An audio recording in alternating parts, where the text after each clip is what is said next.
So there you are, Crystal. You were lucky. You didn't have millions of people watching you. Or she was unlucky. Or Could have unlucky, been snapped up. She could have been snapped up by some other division. Yes, she could have been, yeah. Anyway, we are now live. Okay. So I'll need to get rid of my background again. We'll go starry. No, I won't. That's boring. That's better. Okay, and Paul is back with us. Why would you bring in Paul there and start and I will. I want to slip out because my plumber was knocking at the door here right in the middle of. Yeah, I heard. That's why I muted you for a bit, Ted. Yeah. Because, did you mute me? That's good. Yeah. I'm just going to slip. Yeah. You've just muted yourself again. Oh, it is funny. How are you doing, Paul? How are you doing, Paul? I'm doing very well. Good. I'm glad to hear this. Now then. My favourite oxymoron, that now then. Let's go to that view. Okay, I don't know if you heard that, Paul, but I made a complete utter... I couldn't think of a nice word to put it. Balls up with the stream. So we've only just started streaming on YouTube.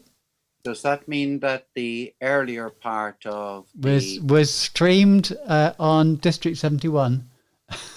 Yeah, but what I mean to say is, will any of what has been done so far be available to the public? It will be when I've downloaded it from District 71 and re-uploaded it to my channel. Well, that's good. That's good. I mean, the number of people who will listen live will be, my mother and my brother, and that's about all. Yeah, exactly. Exactly. So what I will do, I'll make that private for the moment. It's been very confusing, actually, to have the District 71 key as well as my own, and I kept on having to swap between the two. Very confusing. So what am I doing? I want to go to the channel studio. That's what I want. YouTube studio.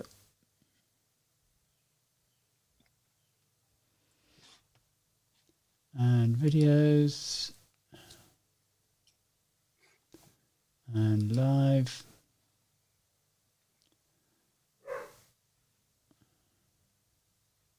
Oh, where's he gone? Moira, I have one question for you. Yeah.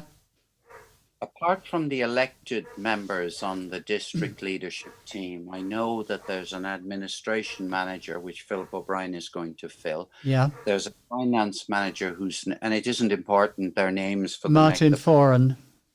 No, he's being replaced by another person. Eileen O'Neill. Who? Eileen O'Neill. Eileen O'Neill. Oh, I missed that. She's the person who works for Enterprise Ireland, isn't she? I believe so. Yeah, I could be wrong.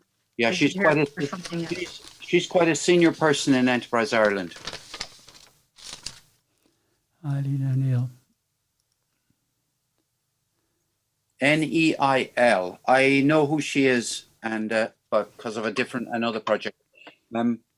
Is there a third? My question was: is there a third non-elected position on the district leadership team? Not that I'm aware of. I think they're all filled, aren't they? Yeah, but there isn't another one. No. There isn't another one. That's it. Yeah, because it was just Jean Craigs and Martin Forum last year. Yeah. Okay. New treasurer. Well, look, I am sorry. Treasurer. Sorry. Ted probably won't be back because he's gone off for a few quick pints. So okay. I'm ready. Yeah. Let me just get that out of the way.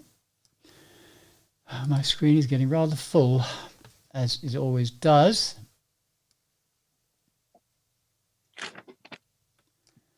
Right, our incoming district leadership.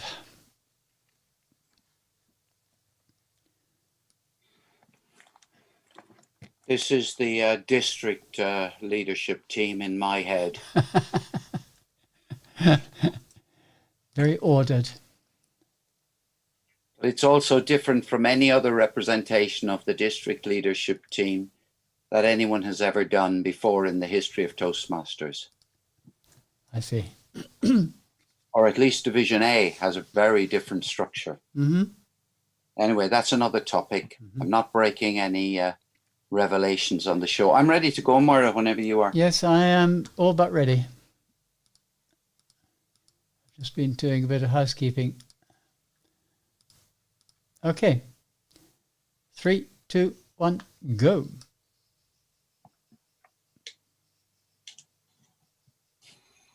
Well, why haven't you gone? Because you Stop. haven't introduced me.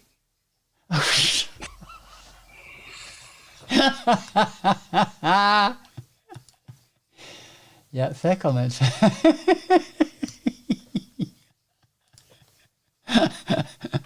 Right, compose yourself, Moira. Okay. YouTube, these things happen.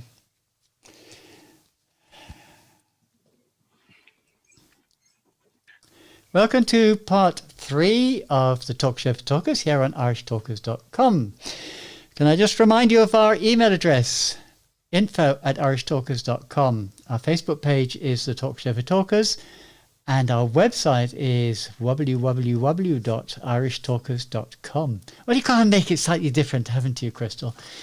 We have still with us Crystal Long after her interview yesterday, but now it's time for me to hand over to Paul O'Mahony. And Paul is going to talk to us today about the incoming district leadership team. Paul, the stage is yours. Thank you very much, Moira. And listeners, we all think more about the future than anything else, don't we, really? I know we're all told we should live in the now, but we're all wondering, when is society going to open up? When is my business going to be able to make some money again? When am I going to get a job back? And Toastmasters is wondering, how on earth is it going to build and grow and expand in the coming year? Well, one of the ways that District 71 is going to build and grow in the coming year is that it's going to have a new leadership team, going to have fresh leaders into the fray. And recently, very recently, there have been elections for the top team and all sorts of other people too. So let us, from the Talk Show for Talkers, welcome the new division director, whose name I imagine some of you might know. And in case you don't, his name is Jared Mannix, and he lives down in Kerry, somewhere near Killarney. But anyway, that's Jared Mannix. And moving forward into the year, the person who's responsible, takes the lead, the head of education, if you like, called Program Quality Director, is a man who's been involved in trying to grow or hold on to the members we've got during the last year, Daniel Sanders. So he's the second one. Now there are 2 more elected representatives. Club Growth, Brenda Lannon, Irish. For my sins, I don't know where Brenda lives. Moira, can I just ask you, where does Brenda Lannon live? I haven't the faintest idea. I've only met her virtually and at the various conferences. So Right. Crystal, do you know where Brenda Lannon lives? Is she Dublin based? I thought so. But anyway, Yeah. she might be out in the suburbs or goodness know where she is. I ought to know, but never mind. And then we have Elizabeth Jordan, who's the public relations manager, and she's in the UK. So they are usually called the DLT, but there's a lot more to district leadership than that. I mean, there are a couple of people who were not elected, but without whom the district wouldn't run. We have an administration manager. The administration manager is Philip O'Brien, who last year, or actually I should say still this year, was Division A director. And we have a finance, head of finance, Eileen O'Neill, who between you and me and the lamppost, works for Enterprise Ireland. So she's a a very experienced person who I've never met in my life, although I have had a little bit of contact with her. But that isn't enough. That is not the district leadership. What about all these divisions? How many division directors do we have? We've got layers and layers of them. We have got Sean Dwan. I won't even tell you what divisions these people are in, but just get the names right. Sean Dwan, Marion Brennan, Somesh Kumar, James Herford, Rob Partridge, Paige Skelton, Vinette Hoffman-Jackson, Michael May, Philip O'Callaghan, Liz Weeks, William Feek, and myself. So we got a goodly number of people there. I think it's about 16, give or take one or two. But they're also involved. Now, the interesting question for me is whether those division directors are going to have a team of their own.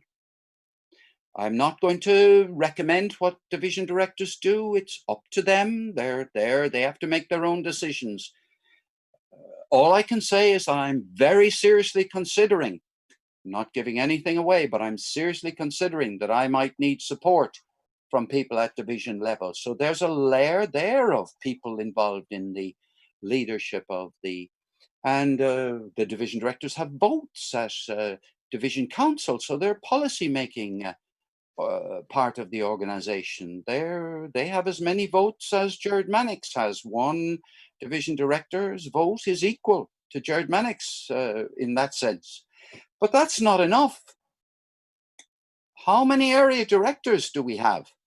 Goodness knows. I have absolutely no idea. I think add all the people I mentioned before together and you get well over 200, but we have a lot. Now here in our division, the one I know best, Division A, we have 4.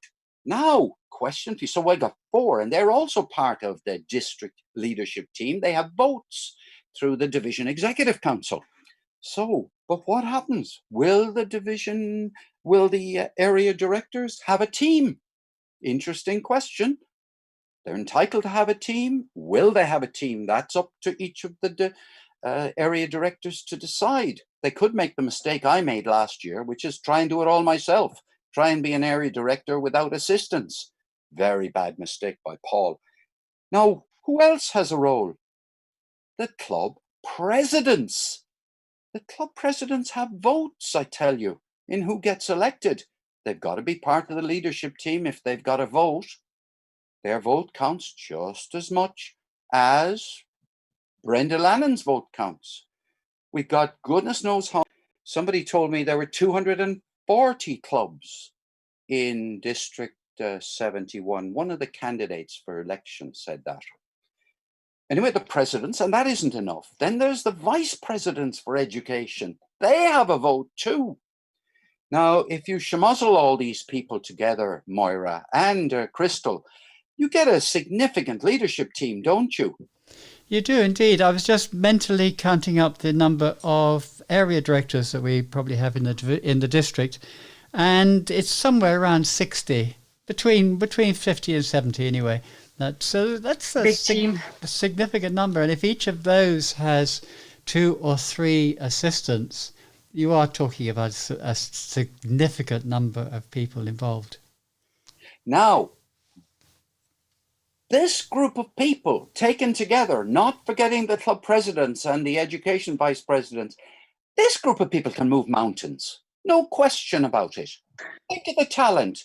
Think of the ambition of each of those people. Outside Toastmasters. Forget Toastmasters for a minute. This is the leadership team inside Toastmasters, but it's also the leadership team who have the opportunity to connect the outside world with Toastmasters. Toastmasters is more relevant than ever. I said in my speech, and I'll repeat 100 times this year, that is a phenomenal group of leaders. If this group of leaders, and the same for every district, can play as a team under, let's say we have a coach. Throw us in a coach who's the regional 10 advisor. That's the coach. We've got a super team there. Now tell me, in all my years in Toastmasters, which isn't as many as the two august people here sitting in the bottom part of the screen. Crystal, they've been in here since actually Ted's been here since the flood. Moira's pretty new actually. But anyway, all of this, nobody has ever said to me, do you know who the district leadership team is, Paul? Tell me, Ted, you've been around for a long time. Has anyone ever said to you that the district leadership team is all the people who were elected recently, plus the unelected people, plus all the division directors, and plus all the area directors, plus all the presidents and the vice presidents for education? Has anyone? In fact, I'm going to throw in the vice presidents for membership, because they get a vote, and who becomes the area directors. Ted, has anyone ever told you that the district leadership team is that big? Oh yeah, I can remember when I was the division director, Paul, nobody spoke about anything else except about the division. They all know who's there, all right. You have the presidents and the EVPs. And then of course you also have assistants if you need them. But I'm talking about the district now. I'm talking about something like, over 200 people easily leading the district. Now, if over 200 people coherently lead a district, can you tell me why it can't be the best district in the world? Well, I think 200 is a bit unwieldy, to be honest. There aren't that many, are there, Paul? You missed the early part of the conversation, Ted. Sorry, beg your pardon. Obviously, had to look after your dog, your cat, your budgie. No, the plumber. Moira, getting a job. Moira, it's not fair. Ted, that wasn't fair. I apologize for throwing you in there. Moira, have you ever heard the size of or Crystal, have you ever heard the district team described as being that big? I have actually. A couple of years ago when I first came in, I was impressed by the size of the operation and the amount of people it takes to run a whole district. Who told you it was that big? I think it was kind of Maria Gillen and Sharon O'Neill. Very early on in my journey, I was actually questioning them about different facets of Toastmasters and what goes on and how it runs and how it operates. So I was a bit curious early on in my journey, I suppose. Two very influential Toastmasters in their own way. You got a really good introduction to Toastmasters if you got it from the two of them. I was always interested to know about Toastmasters International because I never heard of it before I came in. There was only on an introduction with Speechcraft, as Moira would tell you, because Moira was there for one or two sessions. But it just kind of, I started asking questions, what is a club? And then who runs the clubs? And of course, the questions started being asked more and more, and what goes on above the club level. And I became fascinated, I suppose, as I said, with the size of the operation. A lot of people, I think, as happens in any complex organization, they get into their own patch and perhaps they don't often think about the bigger picture. For example, the culture of District 71. I don't want anyone to answer this. Does it need to change for its future or does it not? And if it does need to change to be superb in the future, how does it need to change? Culture I'm talking about, not who gets elected. That is the kind of thing that it would help our district if all of these leaders were thinking about. Not all the time. They have to run a club. You have to get the education awards, but the bigger picture, the culture. And that, I suppose, listeners, is my big message in today's episode. It's about culture and it's about leadership. And it's about the interdependence of all the layers and how important even the smallest cog in the big wheel is. Thank you very much for listening. If I can get my tuppence worth in there, Paul, you may even be referencing, even though you don't realize it, not just the culture of a district, but the culture of an organization, Toastmasters International. And with that, folks, we'll call this segment to a close. And we'll invite you to join us again at the same time tomorrow when we'll be talking about perfection. No, we'll be talking about how we can really aim for perfection in our presentations. See you then. Apologies, folks, that I was gone longer than I expected to be gone there, because I had great plans and the best laid plans of mice and men, as they say. That's okay. Crystal, thank you ever so much for the way you handled that question. It was just added so much value. Well, that's down to Toastmasters impromptu speaking practice. Well done, well done. You know, Yeah. it was a great Paul, I was going to set you a challenge. I'm not sure, maybe Maura picked me up on it actually, or maybe she was reading my thoughts.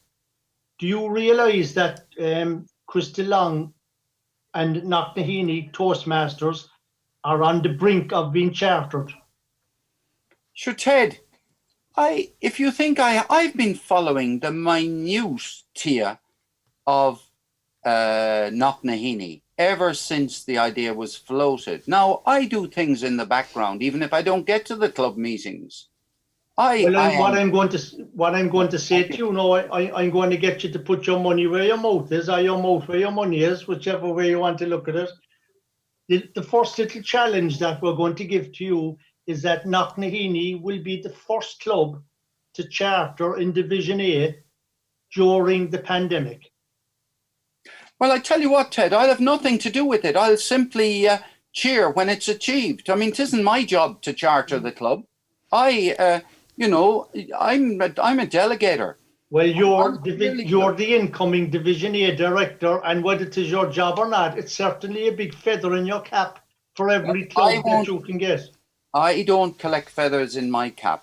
Well, I'll collect the feathers for you. You have the cap. As far as I'm concerned, the team of the new members, they charter the club. That's my approach. And the sponsors and mentors. They're the people who want to join, who are willing to pay their money. That's all you need, isn't it? Well, Crystal looks after that end of it. She's brilliant at that. Isn't that right, Crystal? You just need people to pay their money. Yes, but you'll be gathering the feathers after. But I suppose it's about encouraging people to come into the club, to sample the club, and get the club sponsors and mentors to do their bit as well, and get everybody collaboration and working successfully together, because it's everyone's responsibility to charter a club, not just the organizer with the name on the forms going in. I so agree. And it definitely isn't some remote character like me picking up plaudits. Crystal, who are the mentors? Is it the people you mentioned, Murto Suluan, Philip O'Brien? Myself and Mert are the sponsors, and the mentors are Anisha Howard and Darren Burnett. Okay. And Philip just likes to be there to help out, giving us experience coaching, we can say, Very good. And have at any stage, did you set yourselves a target for when you were going to mentor? Say that again, Ted? At any stage, did you come together as mentors and sponsors and members of the club and say, right, we want to be mentored, or we want to be chartered on such and such a date? We initially hoped it would happen March of this year, in with the renewal period, but it didn't happen. How many members? Then COVID-19 happened. How many members do you currently have? We originally had 12, but because we went online, people weren't interested in the online version. They wanted a social in-person interaction. Yes. Which was unfortunate. They gave me the forms, but not the cash, That's really annoying. Yeah, so we have 6 members, and we have the 3 required dual members, so that would bring us up to 6, 7, 8. Right. Not good. Not good. Guys, I hate to cut across this because it's really important, but could we do the last segment? Yeah, we can. We will. Yeah, sure. Who's going to bring us in? Paul? Oh, yeah. Tell me, what are you going to talk about, Moira, did you say? No idea. How in the world? Perfect your presentation is the title. Perfect your presentation. Right. Okay, 3, 2, 1, go. Listeners, you're in for a superb treat. We come to the best part of our weekly show. We come to the master or mistress of alliteration. Moira O'Brien is going to talk to us about perfecting your presentation. Moira O'Brien, please take it away. Thank you very much, Paul. I'm not sure that I'm the master or mistress of alliteration. I do like to be alliterative, but I'm not terribly good at it most of the time. But anyway, be that as it may, what we are going to talk about today, or what I'm going to talk about today, is how to make your presentation really, really good. Now, we can never achieve perfection. Perfection doesn't exist, but we can strive for it. And when I say perfect your presentation, I mean take it up to that level which is going to be outstanding and it's going to be memorable. So what am I talking about? Well, I'm talking about how the best talkers, the best speakers in the world get so familiar with their speech that, to coin a phrase, well, actually to repeat somebody else's phrase, they know it just as well as happy birthday to you.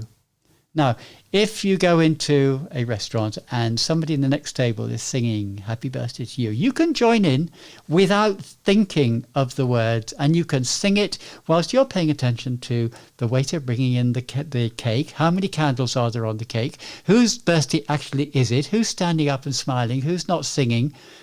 You can do all those things without thinking and singing at the same time. Okay? How did you get there?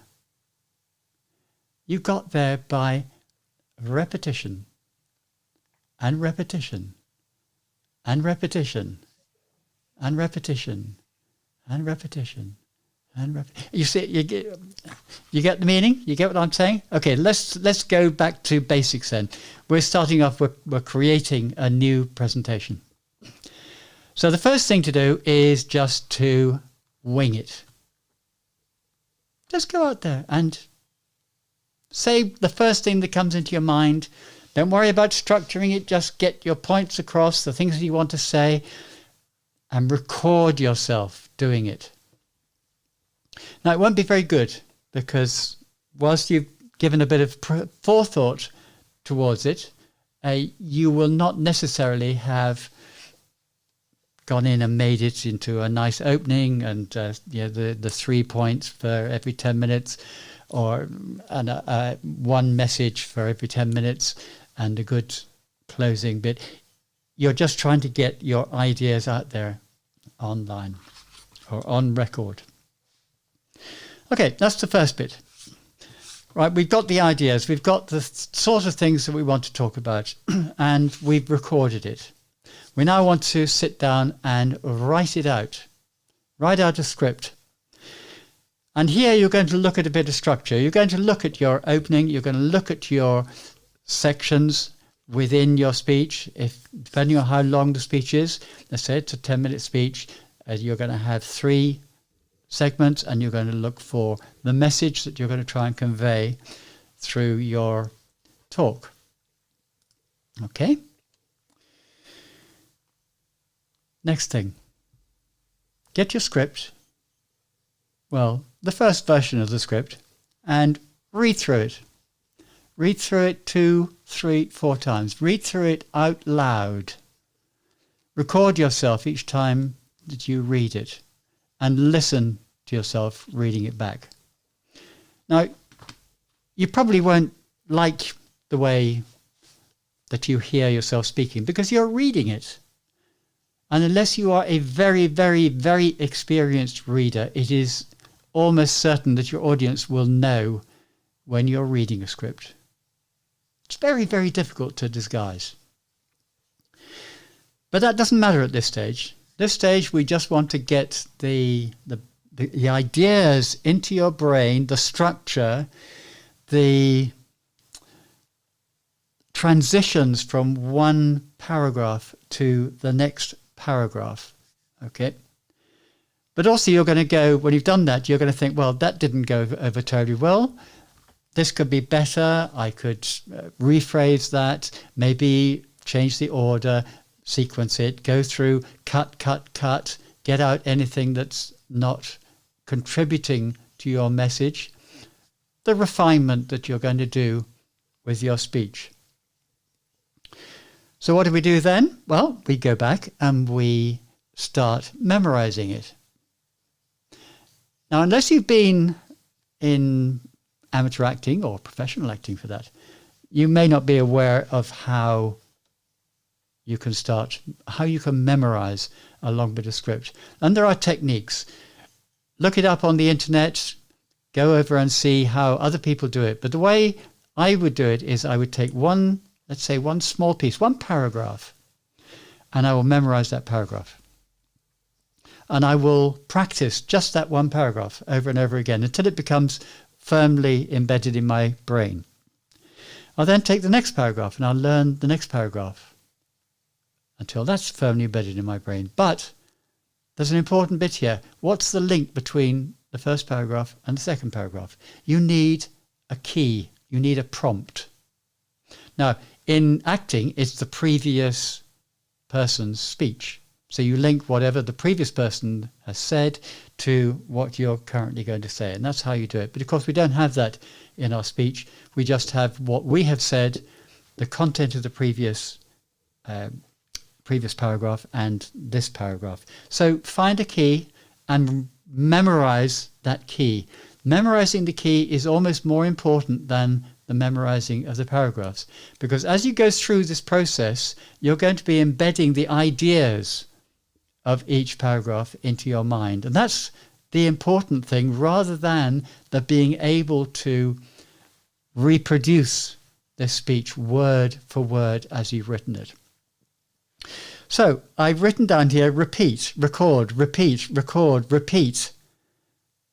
Do this as many times as is necessary and go through the whole of your speech, having broken it down into the short sections, got a link between each section so you're never going to lose track of where you are. And then you can put the whole thing together and start practicing to give the whole speech. Now, by this time, you've probably refined the speech substantially. So it's a good idea now to go back to stage 2 and read the speech over again.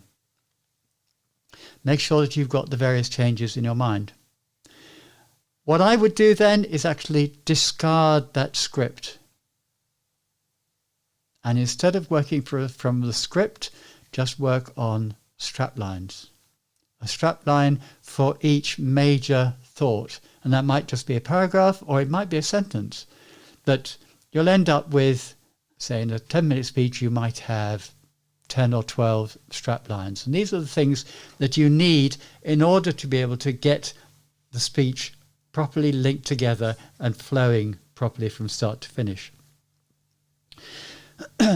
Now go and rehearse your speech again using the strap lines as your reminder, and hopefully you'll be able to more or less bring it up verbatim. But it doesn't actually matter if you don't get it verbatim. What is important is that you get all your points over in the correct order and you don't miss anything. And by doing it this way, you're now going to be coming over more realistic, because you're not reading it, you're not actually spouting it from memory. And you know, if you're spouting it from memory, one of the worst things that you can do is to get lost and think, I can't think of what the next word is, or I can't think of what the next phrase is, because you're trying to go word for word. But you've got in your mind, you've got the structure and those strap lines, the key points in your brain, and you should be able to produce all those key points without thinking by now. The happy birthday to you. You can dredge that up without a second's hesitation. I always go back to a speech that I made, my sixth speech in Toastmasters, CC6, which I gave numerous times because it was quite a good speech, though I say it as myself, I shouldn't. But I can today, without thinking, I could sit down, I could write out the strap lines for that speech. And even if I gave the speech today, it wouldn't be quite the same speech as it was then. It would probably be a lot better because I'm much more experienced now. But I've got that stuck in that brain. even though we're talking about something that happened 5 years ago. So, just to summarize, start off by winging it, then talk through the structure and organize it, get it down the way it should be in a decent structured speech, then read through the speech, then start memorizing it section by section, then group paragraphs together and get the link from one paragraph to the next, then ditch the script and get your strap lines. And by the end of that, if you've done all that, you should have it so firmly in your mind that you can give that speech, and more or less the same speech every single time. Ted, what do you think about that? Any comments from? Great advice, Moira.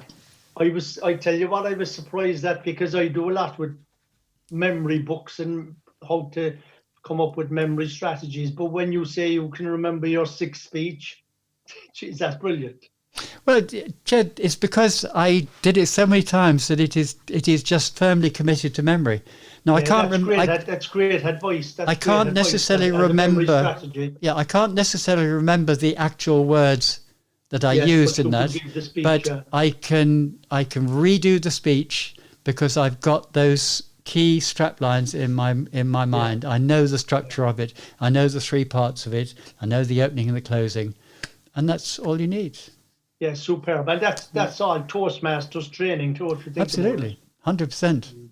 100%. And the best speeches are those ones that involve a personal story. Yes. You're always going to remember those. You don't have to try to remember them. Indeed. You just remember them. Indeed. You know? Indeed. Yeah, superb. Great advice. Good. Well, if nobody else wants to contribute, we can... Well, Moira, can I just own up to something? I'm incapable of remembering what I said yesterday, let alone what speeches I made. So today's episode from you, I reckon if I put that into practice, you know, Darren LaCroix and all these other people who have won the world championship better look out, because I will know exactly what I want to say before I say it. And this will transform my entire life. I can barely remember what I said at the start of this episode, but whatever it was, I thought you have shown what fantastic persistence and diligence and application are needed in order to rise to the top of the tree. But if you're speaking to your local club in your local Cork community and you're going to make a speech there, and you might even be going to repeat the speech twice, you don't have to do everything that Moira just mentioned, do you? Paul, as I said at the beginning, this is aiming for perfection. Now, we're in the realm of the international speech contest at the moment, and those contestants who are now going forward to the quarterfinals, or maybe your district hasn't yet held its finals, this is advice that is directed at people who are aiming to achieve that sort of level.